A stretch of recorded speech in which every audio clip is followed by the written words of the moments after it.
কি জানেন বন্ধুরা, আমাকে অনেকেই প্রশ্ন করেন যে ম্যাম, কনফিডেন্স কি করে বুস্ট করা যাবে, আত্মবিশ্বাসী কি করে হয়ে উঠবো।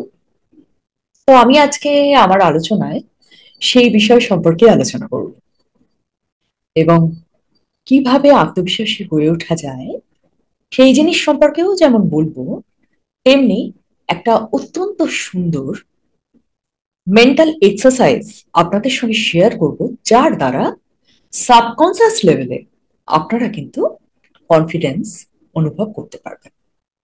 তো ন্যাচারালি ভিডিওটা পুরোটা দেখুন। আমার মনে হয় আজকের ভিডিও আপনাদের জন্য ভীষণ রকম ভ্যালুয়েবল হবে। দেখুন, আত্মবিশ্বাস বাড়ানোর মূল উপায় হচ্ছে যে বিষয় সম্পর্কে আপনি আত্মবিশ্বাসী হতে চাইছেন সেই বিষয়ে যথোপযুক্ত যোগ্যতা অর্জন করা। যেমন ধরুন, কেউ ইংরেজিতে কথা বলতে চাইছেন, এবার সেই মানুষটার ইংরেজির বিষয়ে যথেষ্ট নলেজ আছে, কিন্তু কথা বলতে গেলে তার অসুবিধা হচ্ছে, কারণ তিনি মনে করছেন যে হয়তো তার উচ্চারণগত কিছু সমস্যা থাকবে, বা কথা বলতে গিয়ে উপযুক্ত শব্দ তিনি চয়ন করতে পারবেন না, উপযুক্ত বাক্য তিনি বাছাই করতে পারবেন না, এবং তার ফলে কি হবে, একটা সামনের ব্যক্তির সঙ্গে মিসকমিউনিকেশন হবে। কোনো কোনো ক্ষেত্রে হয়তো তার সেই ভুল নিয়ে মানুষ হাসাহাসি করতে পারে, ট্রোল করতে পারে। সেই ভয়ে তিনি কিন্তু আর এগোতেই পারছেন না। তো এরকম যখন কোনো ব্যক্তির সিচুয়েশন হবে, তিনি এই জায়গা থেকে বেরিয়ে আসার জন্য কি করতে পারেন? তাকে হয় কোনো স্পোকেন ইংলিশ কোর্স জয়েন করতে হবে, শিখতে হবে, বা কোনো রেগুলার কোনো ইংরেজি মুভি দেখার অভ্যেস করতে হবে, যেখানে বিভিন্ন চরিত্ররা কিভাবে কথা বলছে, কিভাবে তাদের প্রনাউন্সিয়েশন গুলো হচ্ছে, কিভাবে শব্দগুলো তারা থ্রো করছেন, সেইগুলো থেকে তিনি কিন্তু শিখতে পারবেন। এবং যত বেশি উনি শিখবেন, তত কিন্তু তার ভেতরে কনফিডেন্স আসা শুরু হবে। এছাড়াও ধরুন, ইউটিউবে অনেক স্পোকেন ইংলিশ শেখানো হয়, অনেক ভিডিও, অনেক কন্টেন্ট ক্রিয়েটার আছেন যারা ইংরেজিকে ইমপ্রুভ করার জন্য বিভিন্ন ভিডিও ইউটিউবে রেগুলার আপলোড করেন। তো সেগুলোও দেখা যেতে পারে, তাই না? তো এইভাবে উনি কি করলেন, বলাটার ক্ষেত্রে তিনি কিন্তু দক্ষতা অর্জন করছেন। এবার যত বেশি উনি দক্ষ হয়ে উঠবেন, তত কিন্তু তার আত্মবিশ্বাসও সেই হারে বাড়তে থাকবে। রাইট? তো এটা সব ক্ষেত্রে মনে করুন, কারোর কোনো প্রেজেন্টেশন কোথাও দিতে তার ভয় করে, তাহলে তিনি কি করবেন? তিনি তার যে প্রেজেন্টেশনটা, সেটাকে নিয়ে একা একা বলা অভ্যেস করবেন, হয়তো আয়নার সামনে বলবেন। রাইট? এবার যত উনি বলবেন, তত কিন্তু তার বলাটা অনেক বেশি সড়গড় হয়ে যাবে, এবং একটা সময় গিয়ে তিনি কিন্তু বলার ব্যাপারে যেহেতু দক্ষতা অর্জন করলেন, সেই দক্ষতা তার আত্মবিশ্বাস বাড়াতে সাহায্য করবে।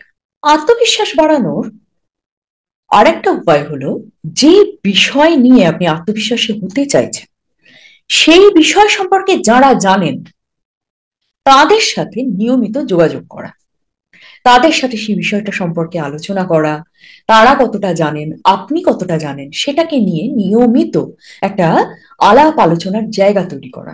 এটা যত বেশি করবেন, যত বেশি এইভাবে আলোচনা করবেন, যোগাযোগ করবেন, তত কিন্তু আত্মবিশ্বাসী হয়ে উঠবেন সেই পার্টিকুলার বিষয়ে। আত্মবিশ্বাসের অভাব হওয়ার একটা স্পিরিচুয়াল কারণও কিন্তু রয়েছে।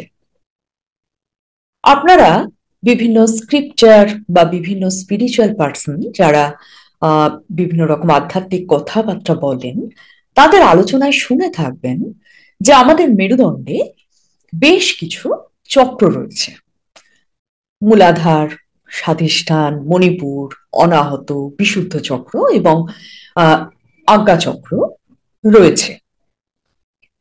এবং এই যে আজ্ঞা চক্র, বা যেটাকে দ্বিদল চক্র বলা হয়, আমাদের দুই ভুরুর মাঝখানে থাকে, যাকে থার্ড আইও বলা হয়। তো এই সমস্ত চক্রগুলো আমাদের জীবনের বিভিন্ন দিককে কিন্তু ব্যালেন্স করে। এবার যে ব্যক্তি আত্মবিশ্বাসী নন, তার সমস্যা কোন চক্রে বলুন তো? তার সমস্যা হচ্ছে মূলাধার চক্রে। যখন মূলাধার চক্র ঠিক থাকে না, সঠিক ব্যালেন্সে থাকে না, তখন কিন্তু মানুষ ভীষণ রকম আত্মবিশ্বাসের অভাব অনুভব করেন। তো এবার এই চক্রগুলো ঠিক করার জন্য মেডিটেশন তো দরকার। তো এবার যারা মেডিটেশন করতে পারছেন না, তারা কি করবেন? নিয়মিত ফিজিক্যাল এক্সারসাইজ কিন্তু মূলাধার চক্র ব্যালেন্স করতে একটা ভীষণ ভালো ভূমিকা গ্রহণ করে। যে কোনো ধরনের এক্সারসাইজ, সেটা রানিং হতে পারে, জগিং হতে পারে, জিমিং হতে পারে, এমনকি যদি এগুলো কোনোটাই না করা যায়, তাহলেও প্রতিদিন যদি 15 থেকে 20 মিনিটের নিয়মিত হাঁটার অভ্যেস কোনো ব্যক্তি তৈরি করেন, তাহলেও কিন্তু তার মূলাধার চক্র অনেক ভালোভাবে ব্যালেন্স হয়ে যাবে। কেমন? তবে হাঁটতে কিরম ভাবে হবে? অন্যমনস্ক হয়ে না, মনোযোগ দিয়ে হাঁটা। বোঝাতে পারছি?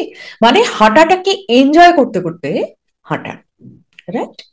তো এটা তো গেল একটা আধ্যাত্মিক কারণ, কেন আমরা কনফিডেন্সের অভাব অনুভব করি সেটা আমরা জানলাম। এছাড়াও কনফিডেন্স বাড়তে পারে যখন আমরা প্রবলেম সলভিং অ্যাটিটিউড নিয়ে চলি। মানে আমরা সমস্যা যদি আমাদের জীবনে আসে, তার সাথে উলঝে যাব না, আমাদের ফোকাসটা থাকবে আমরা কি করে তার সমাধানটা বার করব। এবং তার সাথে সাথে আমরা যত বেশি মানুষের সাথে মিশি, যোগাযোগ রাখি এবং তাদেরকে বিভিন্ন বিষয় সাহায্য করার মন মানসিকতা রাখি, তত বেশি আমাদের কনফিডেন্স বাড়তে থাকে। যেমন যেমন আমাদের জানাশোনার বৃত্ত বাড়তে থাকে, মানুষের সাথে সম্পর্ক বাড়তে থাকে, কথাবার্তা আমরা বলতে থাকি, তত বেশি কিন্তু আমাদের কনফিডেন্সেও ভীষণ রকম পজিটিভ প্রভাব পড়তে থাকে। তো এছাড়াও আজকে আমি একটা মেন্টাল এক্সারসাইজের কথা আপনাদেরকে বলবো, একটা টেকনিক শেয়ার করব, যা সাবকনসিয়াসলি কনফিডেন্স বাড়াতে ভীষণভাবে সাহায্য করবে। তো এই এক্সারসাইজটা কিভাবে করতে হবে? এটার জন্য প্রথমেই দরকার একটা শান্ত জায়গায় শান্ত হয়ে বসা। হলো? সুন্দর শান্ত জায়গায় বসলেন, 6 বার আপনি শ্বাস আস্তে আস্তে করে নেবেন এবং মুখ দিয়ে শ্বাসটা আস্তে আস্তে করে ধীরে ধীরে ছাড়বেন। হলো? তারপরে কি করবেন? চোখ বন্ধ করে আপনাকে কিছু ইমাজিন করতে হবে, কল্পনা করতে হবে। কি কল্পনা করবেন? আপনি কল্পনা করবেন একটা বিরাট বড় মাঠের একটা প্রান্তে আপনি দাঁড়িয়ে আছেন এবং আপনার সামনে দিগন্ত বিস্তৃত বিরাট মাঠ, খোলা প্রান্তর আপনার সামনে রয়েছে। এবং সেই মাঠের যে প্রান্ত সীমা, যেখানে আকাশ আর মাঠের প্রান্ত মিশছে, দিগন্ত রেখা যেটাকে বলা হচ্ছে, সেখানে একটা বিরাট বড় সূর্য রয়েছে। ঠিক একটা চমৎকার সূর্য সেখানে রয়েছে। এবার আপনি কি করছেন? আপনি চোখ বুজে ধীরে ধীরে সেই সূর্যটার দিকে এগোচ্ছেন। যত আপনি তার দিকে এগোচ্ছেন, সূর্যের যে সাইজ সেটা যাচ্ছে কমে, আর আপনার সাইজ কিন্তু তত বেশি বাড়তে থাকছে। ওকে? তো আপনি হাঁটতে থাকছেন, এগোতে থাকছেন সূর্যের দিকে, আপনার সাইজ বড় হতে থাকছে এবং সূর্যের সাইজ ধীরে ধীরে ছোট হতে থাকছে। একটা সময় আপনি যখন সূর্যের একদম কাছে পৌঁছে গেলেন, তখন সূর্যের যে আকাশ সেটা ছোট্ট হয়ে একটা অল্প গোলাকার, একটা ভীষণ সুন্দর লাল বা কমলা রঙের লজেন্সে পরিণত হয়েছে, গোলাকার।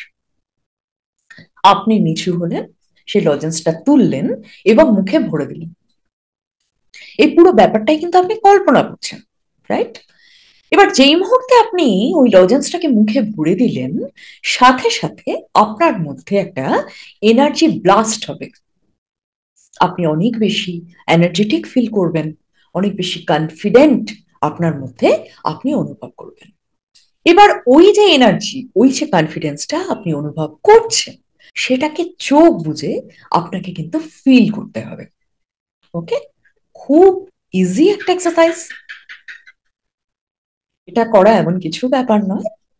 এই এক্সারসাইজটা দিনে 2 থেকে 3 বার যদি করা যায়, 15 করে দিনের মধ্যে সাবকনসিয়াসলি একটা অসম্ভব সুন্দর পরিবর্তন আপনারা নিজেরাই অনুভব করবেন। কেমন? এই এক্সারসাইজটা মনে করুন কিছু কিছু স্টুডেন্ট থাকে যারা খুব স্টুডিয়াস, সারা বছর ভীষণ ভালো পড়াশোনা করে, কিন্তু পরীক্ষার হলে গিয়ে হয়তো ভীষণ ঘাবড়ে যায়, অ্যাংসাস হয়ে যায়। জানা প্রশ্ন কিন্তু প্রশ্নপত্র দেখে মনে হচ্ছে যেন ব্ল্যাঙ্ক হয়ে গেছে, সব ভুলে গেছে। কেমন? তারা কনফিডেন্সের অভাব অনুভব করে, রাইট? এই ধরনের স্টুডেন্টরা যদি এই এক্সারসাইজটা নিয়মিত করে তাহলে ওরা ভীষণ ভালো উপকার পাবে। কেমন?